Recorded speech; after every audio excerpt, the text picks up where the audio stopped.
Hello students. तो आज हम लोग देखते हैं कि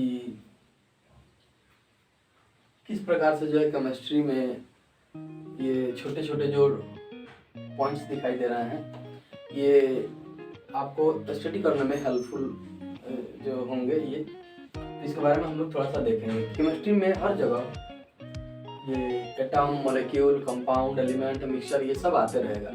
तो इसको जानने के लिए सबसे पहले ये ज़रूरी है कि आप इन टर्म्स को समझें, और टर्म्स को नहीं समझिएगा तो फिर दिक्कत होता है केमिस्ट्री पढ़ने में। तो कल जैसा कि मैंने बताया हुआ था एटम के बारे में कि एटम क्या होता है, सिंपल एक लेक्चर था उस पर, तो कि एटम क्या होता है इसके बारे में अभी और डीप हम लोग पढ़ेंगे, ठीक है। लेकिन अभी नहीं। एटम को यानी कि परमाणु के बारे में हम लोगों ने थोड़ा बहुत देखा था कि हाँ ये क्या होता है, तो इसको हम लोग खत्म करते हैं। उसके साथ में यहाँ पे आता है अब मोलिक्यूल। एटम के बाद आखिर ये मोलिक्यूल क्या होता है। मैंने बताया था ना कि कम से कम 30 तक एलिमेंट्स का जो नाम है वो आप लोग याद रखिएगा। तो 30 तक याद रखने का फायदा होगा, आगे मैं बताऊंगा कैसे किस प्रकार से। तो मॉलिक्यूल इसके बाद में आता है, तो मॉलिक्यूल सेकंड नंबर में मैं बताऊंगा। उसके बाद कंपाउंड और उसके बाद में एलिमेंट, मिक्सचर के बारे में फिर बताएंगे। ये जरूरी चीज़ है, ये ध्यान में रहेगा तो केमिस्ट्री का एक एक टॉपिक और पॉइंट जो है आसानी से समझ में आएगा।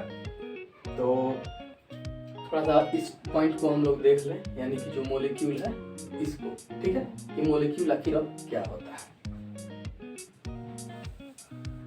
इसके बाद फिर हम लोग आएंगे किस पे, compound, element and then after mixture. Okay, now let us see here. हम लोग देखते हैं मॉलिक्यूल आखिर क्या होता है। जैसा कि मैंने एटम के बारे में बताया हुआ था कि जैसे मान लेते हैं कि मैंने यहाँ पे लिया सोडियम, इसका एक और नाम एक होता है, याद रख लीजिएगा लोग, नाइट्रियम, लैटिन नेम है इसका, ठीक है। सोडियम को नाइट्रियम भी बोला जाता है, तो ये पीरियोडिक टेबल पढ़ाएंगे तो बताएंगे इसमें। तो मॉलिक्यूल जो हो गया, जैसे ये मैंने बोला था कि सोडियम, ये क्या हो गया, एक एटम हो गया, है ना। अब यही मैं बोलूं, ठीक है, ये सोडियम है यहाँ पे, जैसे इसके अलावा मैं एक और ले लेता हूँ, मान लेता हूँ मैं ले लेता हूँ हाइड्रोजन यहाँ पे, ठीक है। और मैं यहाँ पे लिख दूं जैसे ये भी क्या है, ये क्या है, एक एटम है। लेकिन इसको मैं मॉलिक्यूल कब बोलूंगा, H2 का फॉर्मेशन कर ले तो H2, इसका मतलब ये है, ये 2 यहाँ पे लिखा है, इसका मतलब ये हो गया कि ये जो हाइड्रोजन है ये 2 है, यानी कि हाइड्रोजन का 2 एटम, यानी कि क्या, H प्लस H, यानी कि ये 2 एटम यानी 2 परमाणु मिल करके एक अणु का निर्माण किए हुए हैं। समझ में आता है, ये दोनों मिलकर के क्या बना रहे हैं, एक अणु बना रहे हैं, इसको बोलेंगे मॉलिक्यूल। ओके,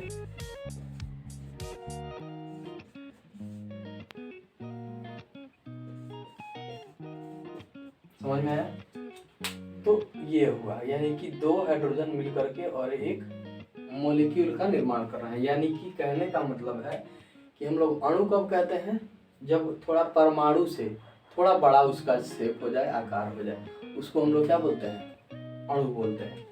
इसके जगह पे मान लेते हैं ये कैसे बनता है H2, तो इसके इंटरनल स्ट्रक्चर के बारे में जब हम लोग पढ़ेंगे तो समझ में आएगा ये।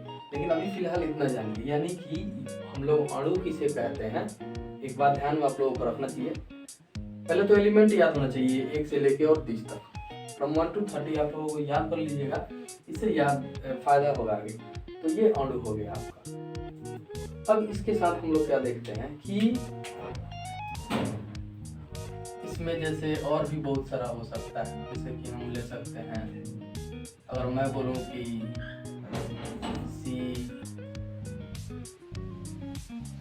अगर 6 मैं बोल दूं कोई दिक्कत नहीं, ये भी एक मॉलिक्यूल ही है ना, क्या है, मॉलिक्यूल ही है।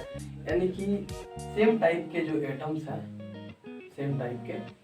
यदि जैसे मैं ये बोल दूं कि मॉलिक्यूल का मतलब ही हो गया कि एक से ज़्यादा, ठीक है, एक से ज़्यादा जैसे ही संख्या बढ़ता है एटम का तो उसको हम लोग मॉलिक्यूल बोलते हैं, ठीक है।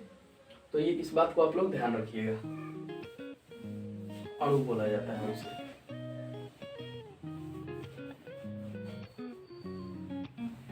तो नेक्स्ट अब हम लोग देखते हैं थोड़ा सा इसमें,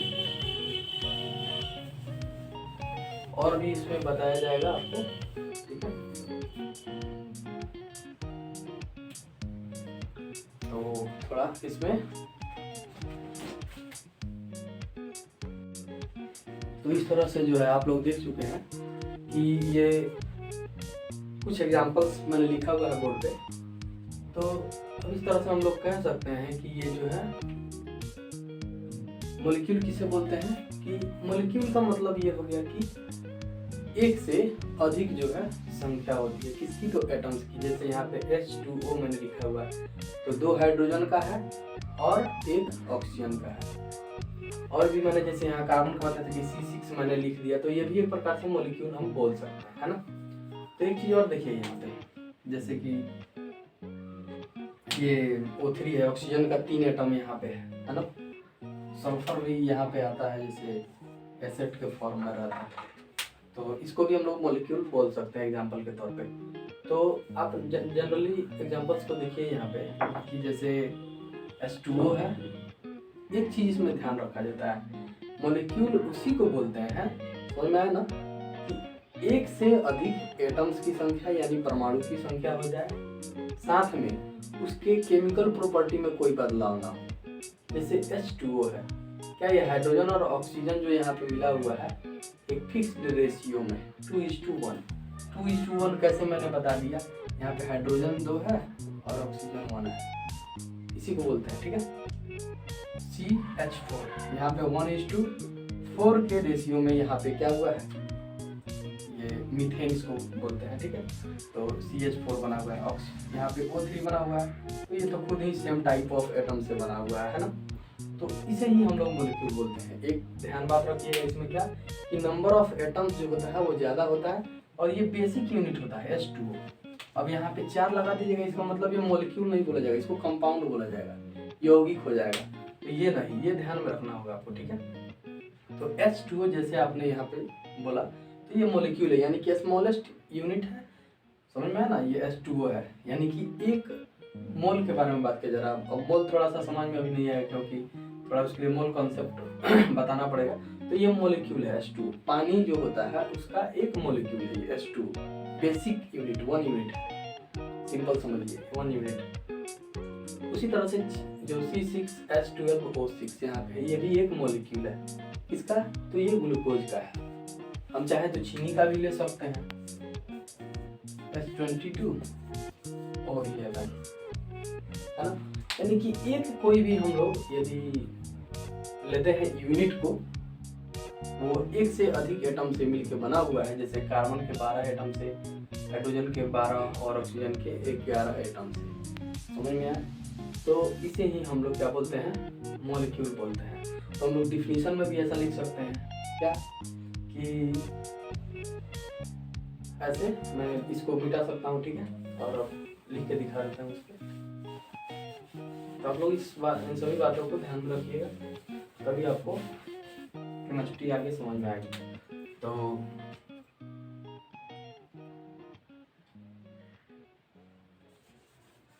व्हेन हिंदी में भी बताते हैं, पहले इंग्लिश लिख देते हैं।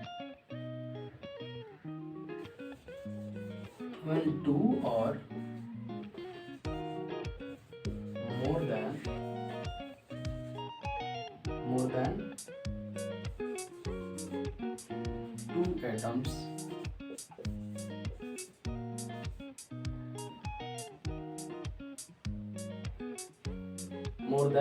2 atoms combine together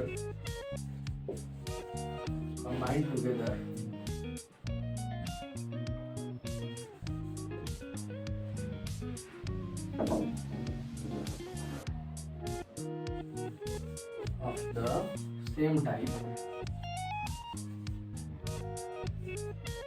टाइप और other in the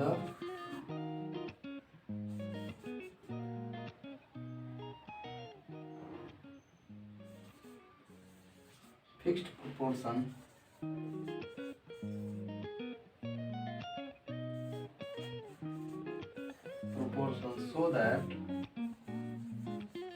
so that their chemical property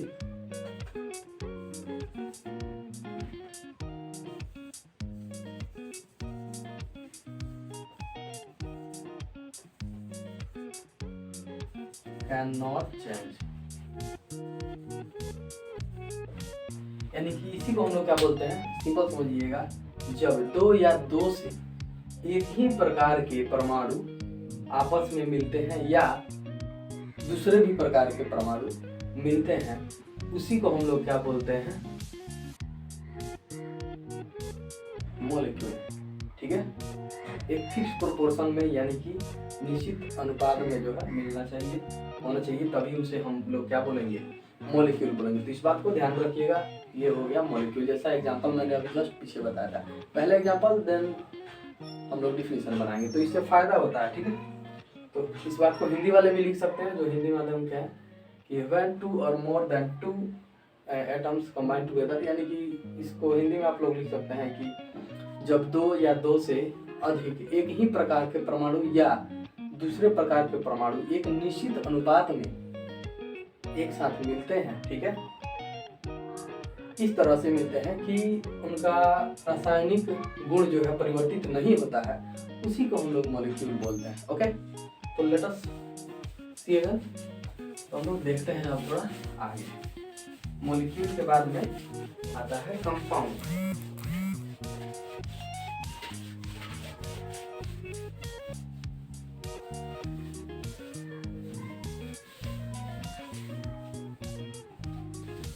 ठीक है, अब हम लोग आते हैं थोड़ा कंपाउंड पे।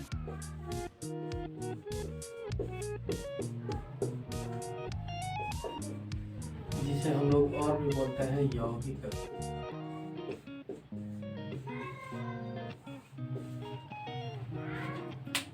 इन कॉन्सेप्ट को थोड़ा सा, इन सभी कॉन्सेप्ट को थोड़ा आसानी से समझिए, एकदम धीरे धीरे, आसान भाषा में। ठीक है, तो इससे फायदा होगा।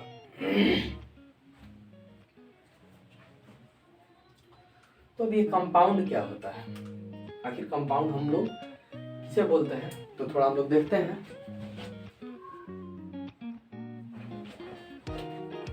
तो इस प्रकार से जो है डेफिनेशन मैंने लिख दिया हुआ है, तो देख सकते हैं कि कंपाउंड जो है, इसे हम लोग किस प्रकार से समझ सकते हैं। जो कुछ भी दिखाई, जैसा कि मैंने अभी थोड़ी देर पहले मैंने आपको बताया क्या, ये मॉलिक्यूल के बारे में। तो मॉलिक्यूल के बारे में जैसे मैंने बताया था कि मॉलिक्यूल में क्या था कि एक ही या दो भिन्न एटम से भी मिलकर, यानी two different types of atom से भी मिलकर जो है आपका मॉलिक्यूल का निर्माण हो रहा था, फॉर्मेशन हो रहा था, है ना। तो उसमें ये बात जो है, उसमें जो मैंने एक बात बताया था डिफरेंट प्रोपोर्शन, यानी कि निश्चित अनुपात, तो उसमें नहीं लीजिएगा, आप लोग इसमें ले सकते हैं कंपाउंड में। ठीक है, तो कंपाउंड में ये है कि यौगिक में कि सेम वही यहाँ पे नियम लागू होता है। जैसे इसके एग्जांपल को मैं दिखा देता हूँ, कुछ समझ में आ जाएगा। जैसे H2O हो गया, H2SO4 हो गया, NaCl हो गया, HCl हो गया। ठीक है, हाइड्रोक्लोराइड। उसके बाद में आप H2O2 ले सकते हैं। उसके बाद में आप और भी चाहें तो बहुत सारा एग्जांपल ले सकते हैं। ठीक है, तो ये सब एग्जांपल, ये सारे के सारे कंपाउंड्स हैं। तो कंपाउंड्स आखिर क्या होता है, एक बार आप एग्जांपल देख लीजिए। जो भी कंपाउंड आप देखते हैं, जो खाते हैं, पीते हैं, जो कुछ भी है, वो कोई ना कोई कंपाउंड ही होता है, यानी सब्सटेंस। ठीक है, तो उस कंपाउंड को कैसे डिफाइन करेंगे ये देख लीजिए। यौगिक, सच केमिकल सब्सटेंसेस। ठीक है, ये H2O अभी लिखे हैं, ध्यान दीजिएगा। Such chemical substances such chemical substances made up of 2 or more elements that are chemically bond together in fixed ratio।